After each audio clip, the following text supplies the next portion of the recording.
when Iraq ruled the world.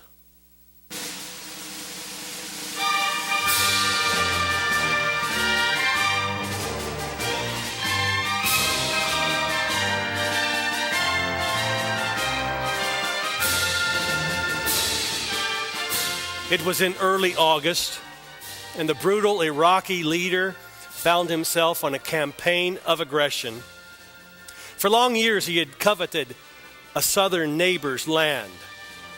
He was interested in certain rich resources that neighbor possessed. Having been seasoned in war, the army was ready, so the campaign was quick and effective. And this Iraqi leader led his armies across the border and claimed the land as his own. He carried off its rich resources and took hostages back to his home and his capital. By the middle of August, the deed was done, and the nation was his. You know this story, don't you? Or do you? The year is not 1990, but 605 BC. The place, not Kuwait, but the land of Judah with its capital at Jerusalem. The conqueror, not Saddam Hussein, but Nebuchadnezzar, son of Nabopolassar, the first king of the Neo-Babylonian Empire. Who was this man, Nebuchadnezzar? He was the second king of the Neo-Babylonian Empire. Now the word Neo means new, of course, right? And so, due to the fact that we say there is a new Babylonian Empire, you would guess that there is a old Babylonian Empire. And the old Babylonian Empire reached its culmination, its height, during the time of a ruler named Hammurabi. Remember his law code? He reigned from about 1728 to 1626 BC. Following the old Babylonian Empire would be the Hittites, the Kassites, the Elamites, the Assyrians, and then finally a ruling group from upper Mesopotamia, the area called Chaldea, gained control and power. And its first king, Nabopolassar, was Nebuchadnezzar's father. He was a horribly powerful and oppressive king who destroyed the Assyrians and took on the power of Mesopotamia. But Nebuchadnezzar is the one who would really bring the kingdom into prominence. His kingdom is centered here, you can see on the picture up here, between the Tigris and Euphrates River. The capital city was named Babylon. Now the word Mesopotamia is interesting because it's from two Greek words, meso meaning between, and potamos meaning river. So Mesopotamia is the land between the two rivers, the Tigris and Euphrates. What is today modern-day Iraq. What we know about Nebuchadnezzar comes from two sources. Primarily, we have hundreds of cuneiform tablets that we have found at his royal city, Babylon. And so we know a lot about his history, a lot about his reign from those cuneiform tablets. But he's also spoken of in the Bible almost 100 times. In both cuneiform sources and the biblical sources, he is revealed to be a proud and cruel conqueror of lands. His exploits are chronicled. We can read about them. But perhaps one of his greatest achievements was the city he built, the ancient city of Babylon. The prophet Daniel in the Bible quotes Nebuchadnezzar as having said this about Babylon. Daniel chapter 4, verse 30. Nebuchadnezzar says, "Is not this the great Babylon I have built as the royal residence by my mighty power and for the glory of my majesty?" He was a proud man. Indeed, he had built a splendid palace. The city of Babylon was starting to be excavated in about 1899. The chief excavator was a guy named Robert Coldaway, and he dug 18 years there. They uncovered a city of some 3,000 acres, a very, very large city. The walls around the city of Babylon were 13 miles long, and there were 8 gates entering the city. The most impressive is what's called the Ishtar Gate. You can see a picture of it here on the screen. It has been reconstructed at the Pergamum Museum in Berlin, and it is an absolutely fascinating thing to see. Inside the Ishtar Gate, entering the city of Babylon, one would walk down a street called the Processional Way. And here there are tiles covered with lions and an Araqi, which is kind of like an ancient ram. And also these fascinating pictures of the dragon of Bel-Marduk. Bel-Marduk was the god of Babylon. And these fascinating pictures of him, his name is Mashushu. And so he is the cohort of Bel-Marduk. It's fascinating to know that down the streets of Babylon, through the Ishtar Gate, and past these actual figures, these glazed bricks, Daniel and his friends walked. Daniel saw these. I think that makes them very special. Coldaway also found another structure near the Ishtar Gate. It had 14 vaulted chambers, and he identifies these as the Hanging Gardens of Babylon. Herodotus, that Greek historian we've talked about a couple times, describes the Hanging Gardens of Babylon. They're one of the 7 wonders of the ancient world. And Coldaway found vaulted chambers and massive arches which were used to form the base of this structure. The gardens were laid out in various levels on elevated terraces, and it's estimated that they were 75 feet tall. Now the area around there is very, very flat, and so this must have been a very impressive landmark, beautiful landmark up in the sky. It's said that Nebuchadnezzar built the Hanging Gardens for his wife Amytis, who was homesick for the mountains where she had been raised and the vegetation. So he built this Hanging Gardens of Babylon for her. Nebuchadnezzar also built a temple to his god Marduk. It's called Esiglia. Nebuchadnezzar claims credit for it in a number of cuneiform tablets, but probably actually what he did was he rebuilt it. Probably his father Nabopolassar had started it, maybe even before that, and then Nebuchadnezzar rebuilt it. And so he claims a lot of credit for having rebuilt this this temple. And everywhere his pet dragon, Mashushu, is pictured. Now he's a fascinating beast. He is a composite beast.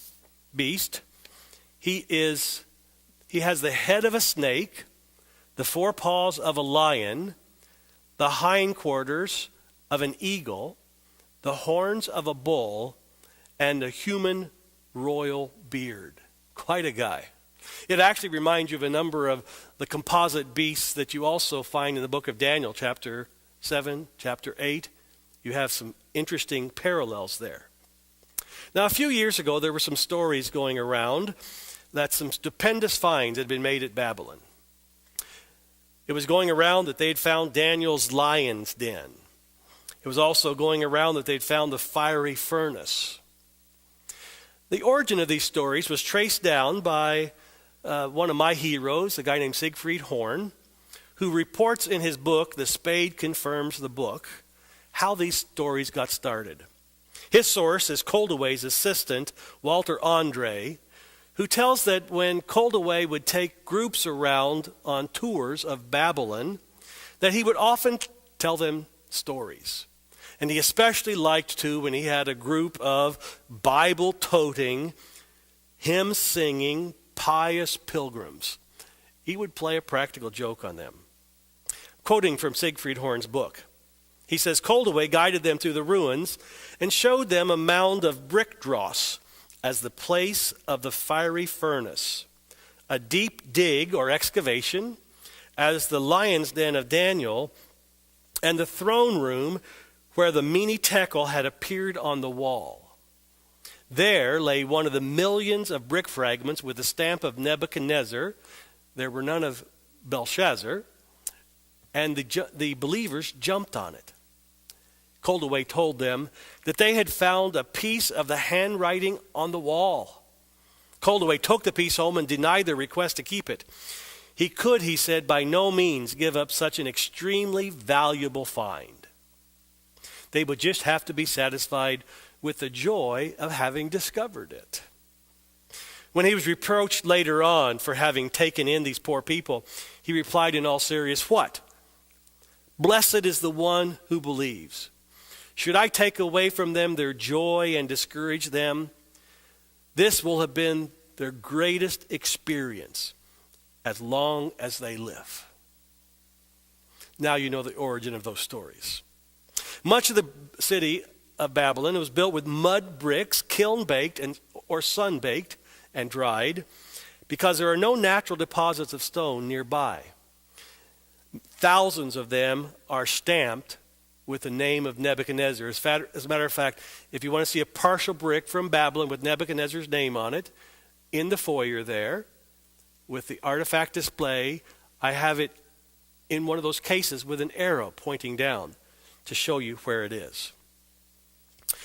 It's also fascinating that in recent history, Saddam Hussein styled himself to be a modern-day Nebuchadnezzar. You can see from these pictures in his palaces, these fascinating pictures where he presents himself as a neo-Nebuchadnezzar, his own image here portrayed, superimposed on an ancient picture of Nebuchadnezzar.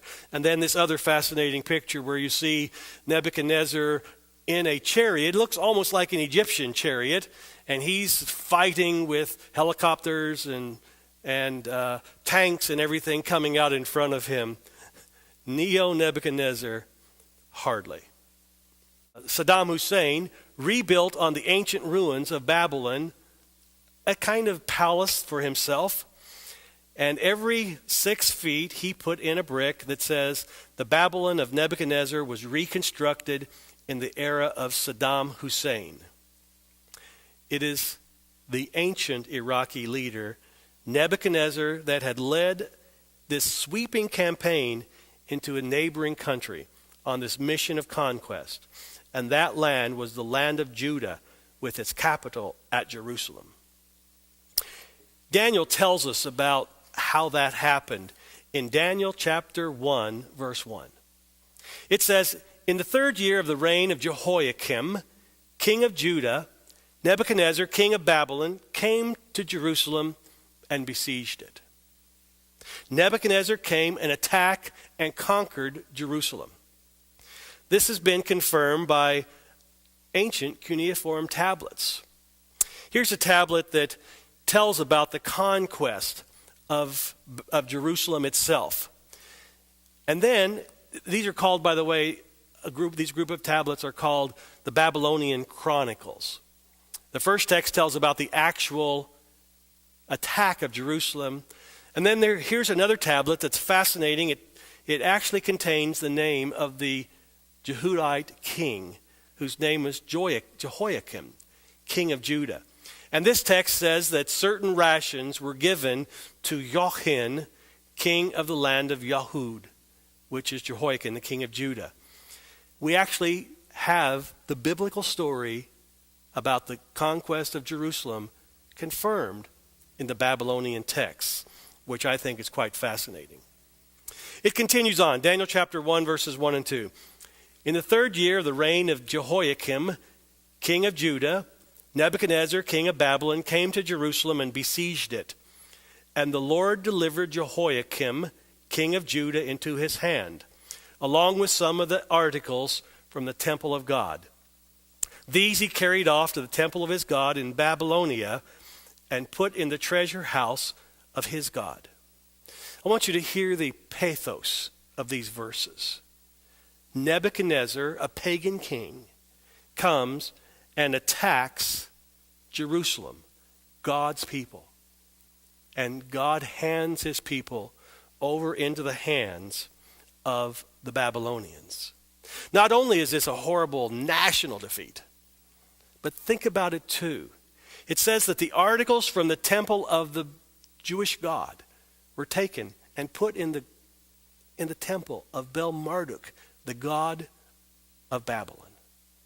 In essence, you have in this passage the conclusion that the Babylonian god is more powerful because he was able to defeat the God of the Jews.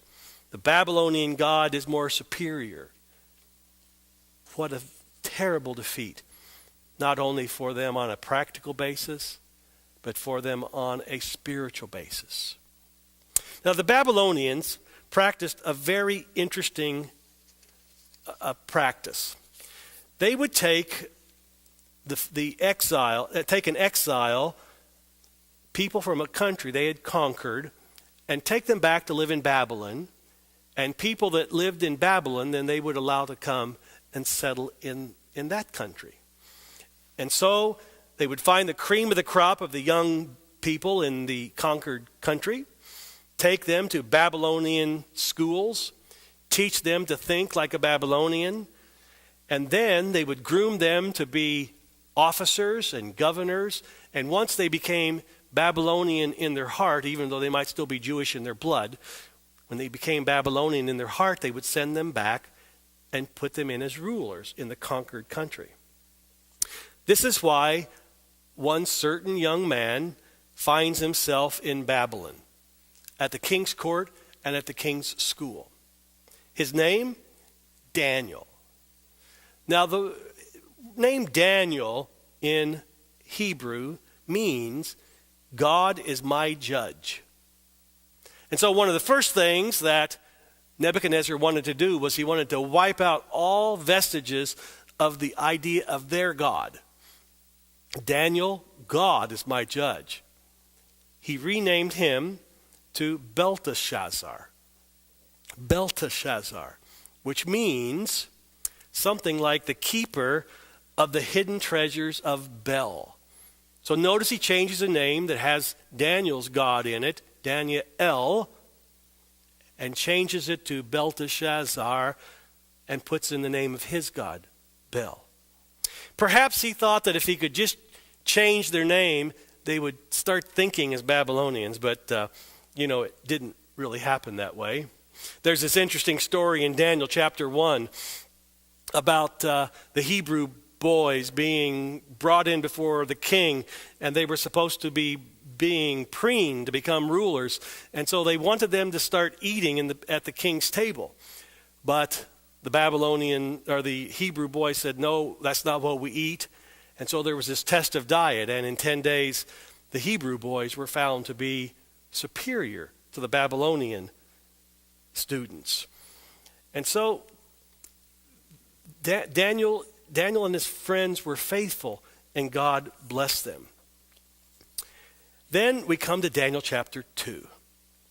Daniel chapter 2 contains a fascinating dream of Nebuchadnezzar. Did any of you have a dream last night? No? Well, I could tell you the meaning of that dream. Of course, I wouldn't really be able to. But look at Daniel chapter 2, verse 1. It says, in the second year of his reign, Nebuchadnezzar had dreams. His mind was troubled, and he could not sleep. So Nebuchadnezzar has this dream. Now, there are two different translations of this passage. Some suggest that he couldn't remember the dream. Some suggest that he could remember the dream.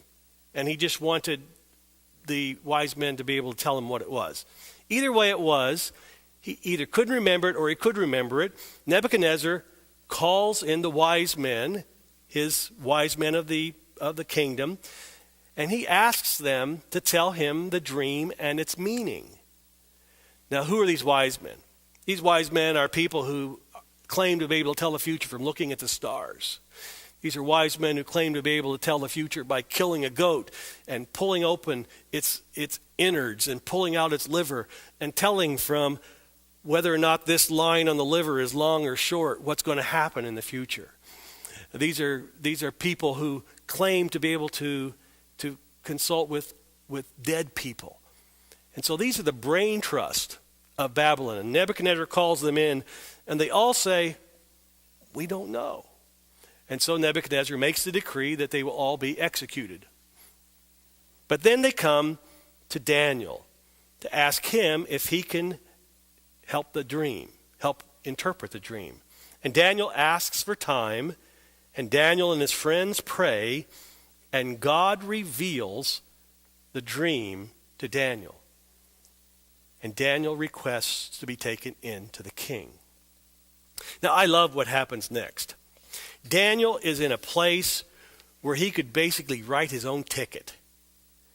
Anything that he wanted to ask for, Nebuchadnezzar would have given him. No question in my mind. But I love what Daniel did. We find it revealed in Daniel chapter 2, verse 28. Daniel says, when he's brought before Nebuchadnezzar, there is a God in heaven who reveals mysteries. He has shown King Nebuchadnezzar what will happen in days to come. I love what he does. He says there's a God in heaven. He could have taken the credit for himself, Nebuchadnezzar, the barracks that I'm in aren't very nice. Could you give me a little nicer place to live? These clothes aren't really very nice. Could you give me nicer clothes? But no, Daniel gives credit where credit is due.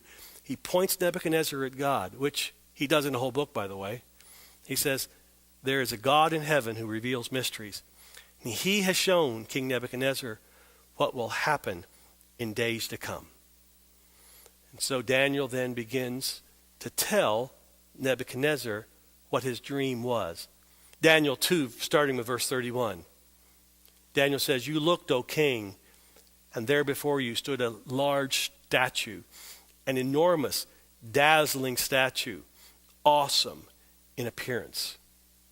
Can't you just imagine at this point in time that Nebuchadnezzar is sitting on the edge of his beautiful throne?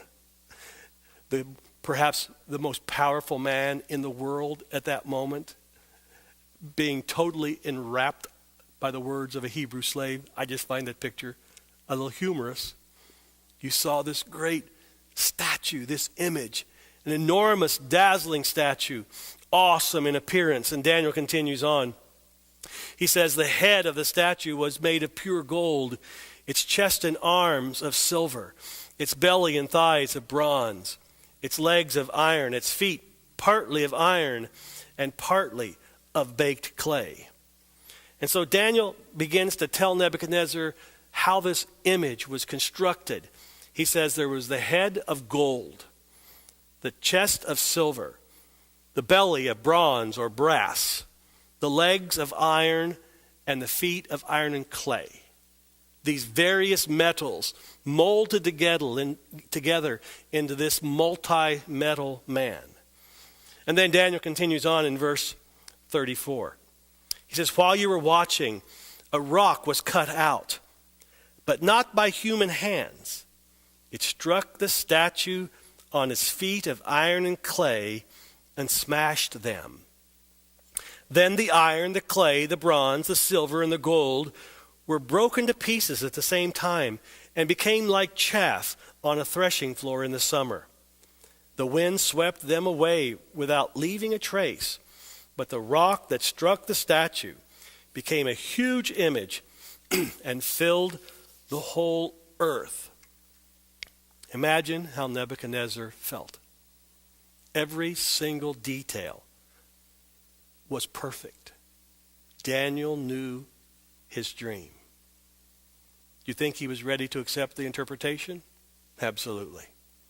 And so Daniel began to give him the interpretation. It starts in Daniel chapter 2, starting with verse 36.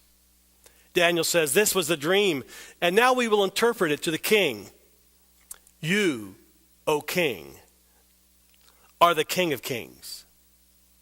The God of heaven has given you dominion and power and might and glory. Then Daniel says, you are that head of gold. Can't you just imagine this proud ruler? Daniel says, you are the head of gold. Can't you just imagine him going, well, thank you very much.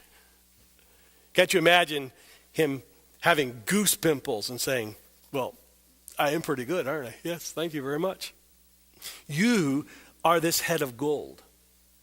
So Nebuchadnezzar, in this chapter, in this vision, in this dream, represents the head of gold. But as we'll see later on, the other metals also really signify nations. And so perhaps we would be best to understand the head of gold as Nebuchadnezzar and the Babylonian Empire. I think that's the best way to look at it, as we'll see in just a moment. And so Nebuchadnezzar and the Babylonians, the Neo-Babylonian Empire, the head of gold. Daniel probably should have stopped here, but he continues. Daniel chapter 2, verses 39 through 40. He says, after you, another kingdom will rise inferior to yours. Next, a third kingdom, one of bronze, will rule over the whole earth. Finally, there will be a fourth kingdom, strong as iron. For iron breaks and smashes everything. And as iron breaks things to pieces, so it will crush and break all the others. So see here again that each metal represents a different kingdom. And Daniel tells us in this interpretation of the vision that another kingdom inferior to the head of gold kingdom, the Neo-Babylonian Empire, another kingdom will arise, symbolized by silver, which is inferior to gold, and then a third kingdom, and then a fourth kingdom. And then in verse 43, Daniel 2:43, he says this, and just as you saw the iron mixed with the baked clay, so the people will be a mixture, and will not remain united any more than iron mixes with clay. So after the fourth kingdom went off the scene, there would be a divided kingdom, illustrated by the clay and the iron, which don't stick to each other, and it wouldn't make a particularly strong base, right, for the feet. So remember the interpretation. The head of gold equals Babylon. The breast and arms of silver, the chest of silver, we actually know from this side, if you look at a good history book, you'll find these out very easily. The people who took over from the Babylonians in the Mesopotamian area were the Medo-Persians, and they were kind of a joint tribe, the Medes and the Persians together, but later on the Persians get power over the Medes, and so it really becomes the Persian Empire. At first the Medo-Persians, then the Persians. The third one, the belly of brass, a good history book will tell you that who took over from the Persians? The Greeks. And who took over from the Greeks? The legs of iron were Rome. And so we have this outline of history that from this side we can put names to the kingdoms.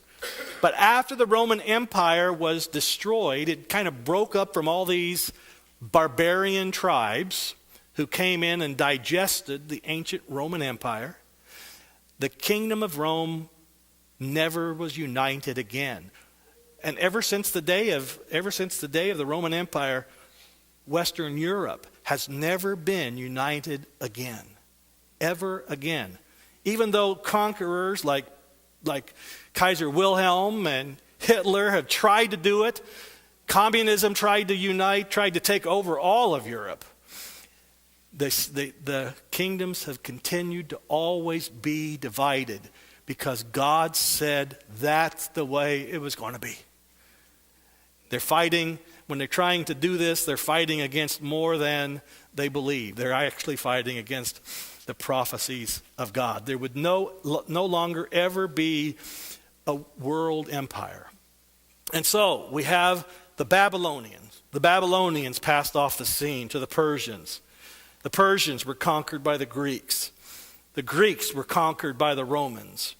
And then the Romans were conquered by the barbarians. Exactly as Daniel foretold. Never again would there be a world empire. There would be 4 kingdoms, not 5, not 3.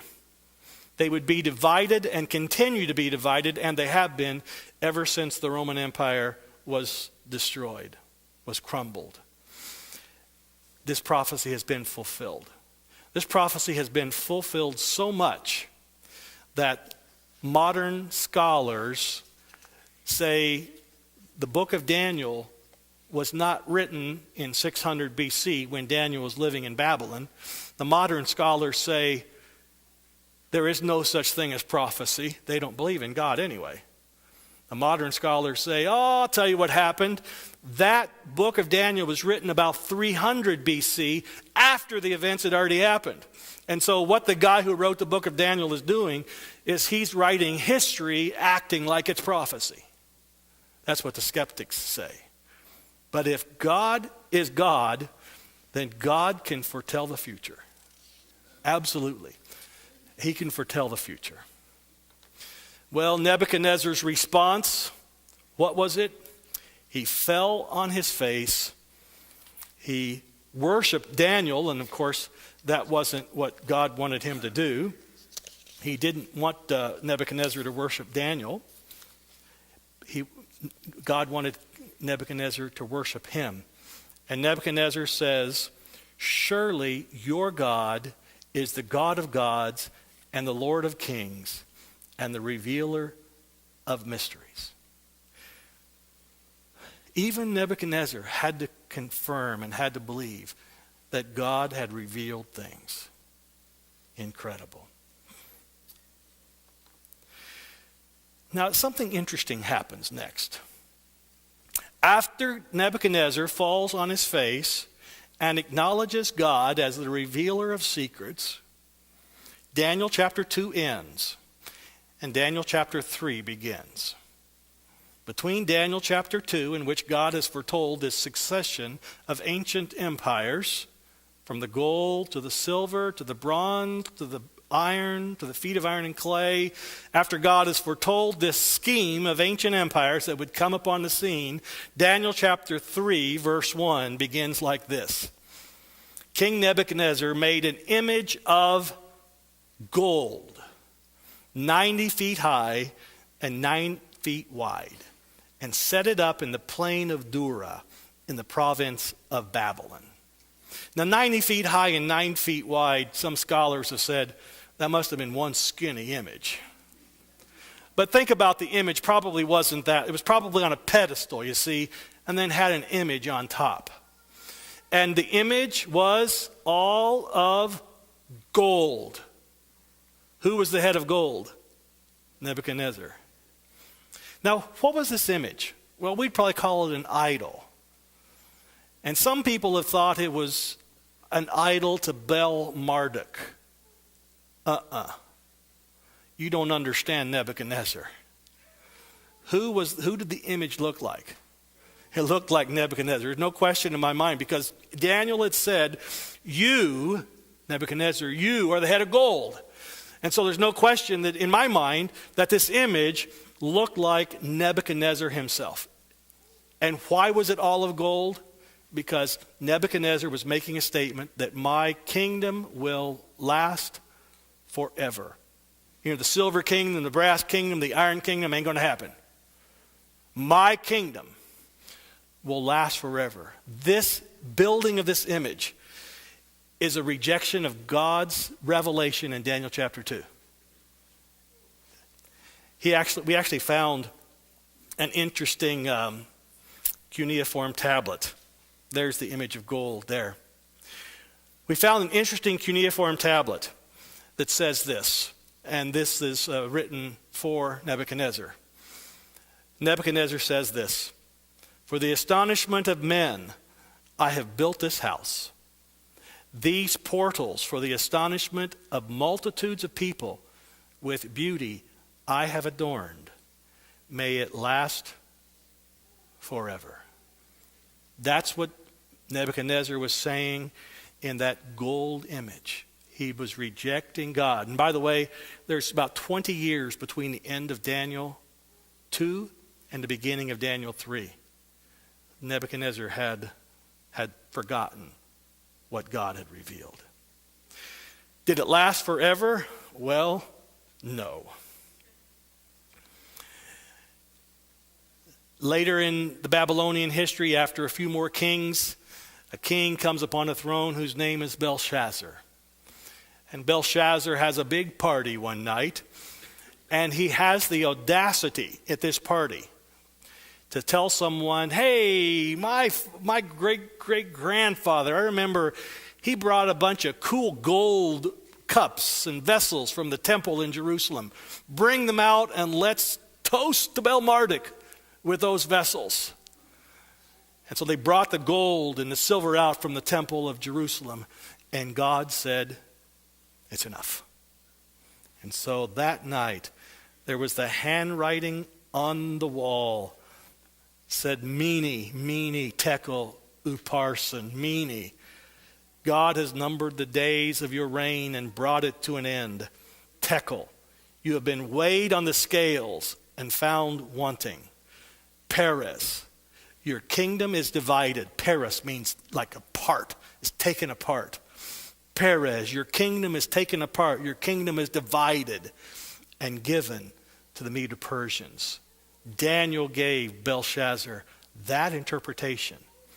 And on that night, Daniel 5:30, that very night, Belshazzar, the king of the Babylonians, was slain. Cyrus was a Persian king who later on becomes the ruler of the Medo-Persian Empire. Cyrus was a general who came to Babylon, saw no way in this fortified city. Remember, the river Euphrates flowed right straight through the middle, and he went upstream.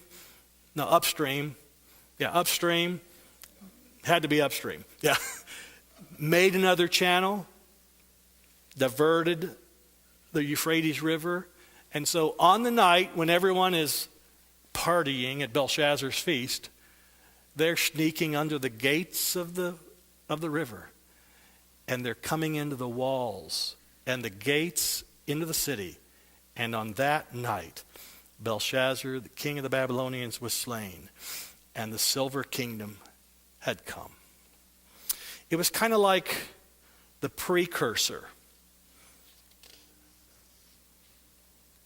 to this event. You remember this? Think about that being Belshazzar, in addition to Saddam Hussein. The Neo-Babylonian Empire ceased to be. God's prophecy was right. He knew what was going to happen because God can tell the future. Prophecy works. God is in charge of the future. And I find that really comforting to know that the things that we read in the Bible, they're true. They're not just made up. They're true. God believes. God knows, and we believe that God knows prophecy. And so it's interesting to me to be able to look into history and see how God's hand has led history. And so it's exciting to see that God has been in charge. He revealed history to Daniel and to Nebuchadnezzar in advance. See, I like to study this because so many times people think that the prophecies, the Bible, are ununderstandable. They are understandable. But what you have to do is you have to let the symbols interpret themselves in the Bible.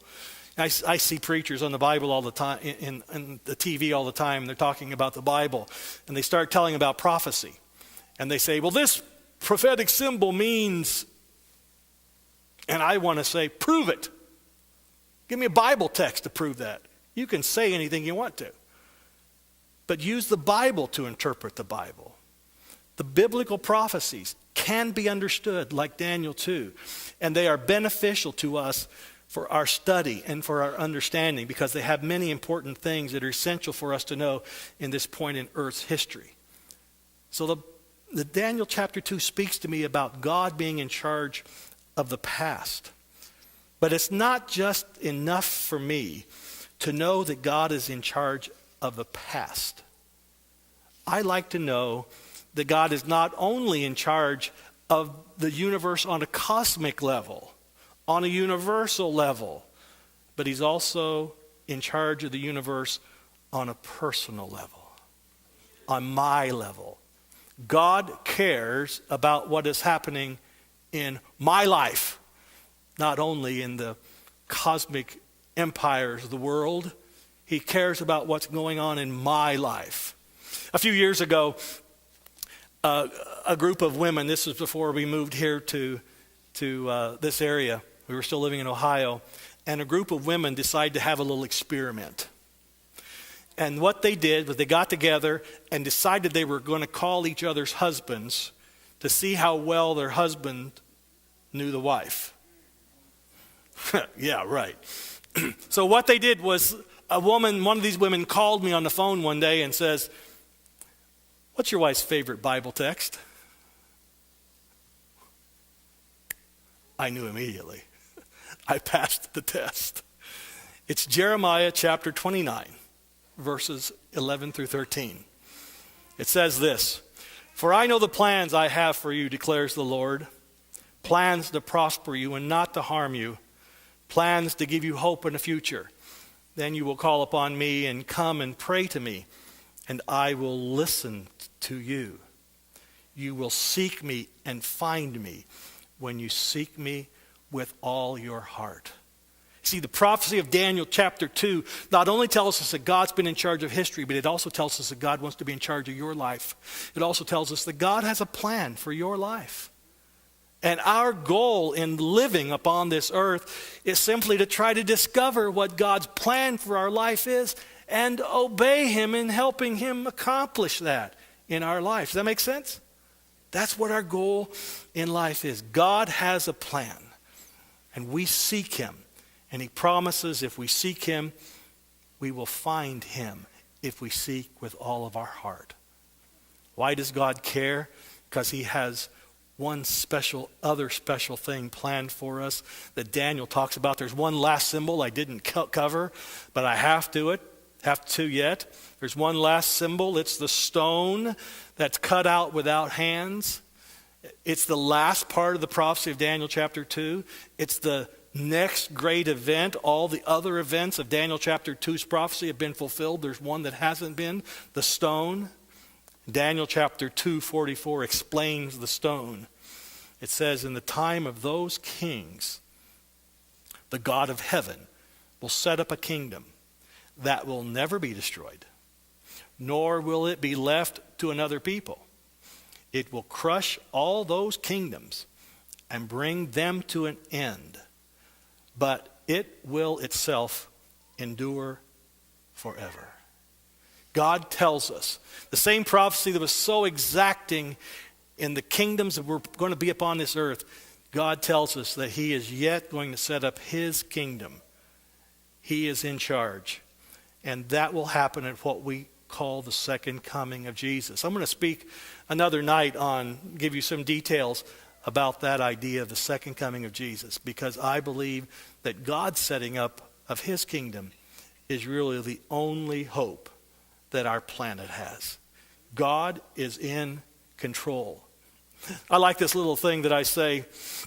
You've been in a store perhaps when you saw this little sign that says, "Rule number 1, the customer is always right." Rule number 2, actually there's only 2 rules. Rule number 1, the customer is always right. Rule number 2, when the customer is wrong, see rule 1. Right?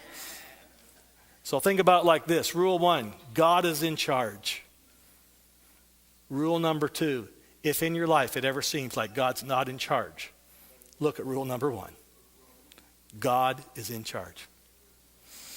Let's pray together as we close. Dear Lord, I thank you for this wonderful prophecy of Scripture that reveals to us that you are in control of our lives if only we will allow you to be. It reveals to us, Lord, that you have been in control of the past and also today. So, Lord, I pray for the people here that each person will seek you according to the way they need to right now, so that you can bring forth the plan that you have in their own lives. And I kind of think that just being here together tonight was one of those plans. And so I thank you for bringing people here. And I pray that you'll continue to bless them. In the name of Jesus, I pray. Amen.